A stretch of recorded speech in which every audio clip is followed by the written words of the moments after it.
Hi guys! So, ito na nga. I-share ko sa inyo ano nga ba nangyari sa akin. Itong August, July nga nung napansin ko, parang meron akong pimple sa kilikili, right side. Pero dahil nga akala ko pimple lang yon, hindi ko siya pinansin. Then, after 1 month, dun ko na lang siya na-check na parang lumalaki na siya at saka parang nangingitim na siya. At saka alam mo naman si Maring Google kung ano-anong sinasabi. So, August to nga nag-decide ako na magpa-check up na. Nung nakita nga ng doktor, ayun, agad-agad pinaschedule na ako ng operation, and yung schedule ng operation ko was 5th of August. Wala namang kailangang i-ready. Hindi rin naman ako ni-remind ni doctor para mag-fasting. Basta pumunta lang ako dito around 7 o'clock in the morning. And dahil operation nga to, so kailangan kumuha ng PhilHealth para at least, diba, mabawasan sa mga charges. And then around 9 o'clock in the morning, start na yung procedure, and then mga before 9:30 ata natapos na rin naman agad. So mabilis lang naman yung naging operation ko. Hindi na nga pinakita ng doktor kung ilang inches yung natanggal, pero sa hula ko lang mga around 2 centimeters siguro or 1 inch.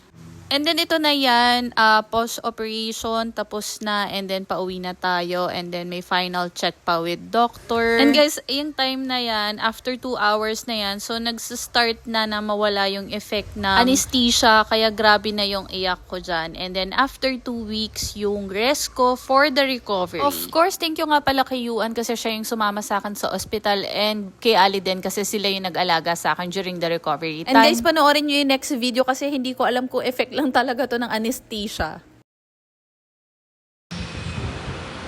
Feeling ko kasi pinagpapawisan ako. Yung kilikili ko malakas. Kahit ako tawan-tawa sa sarili ko. So, ayun lang. Thank you guys for watching. Bye!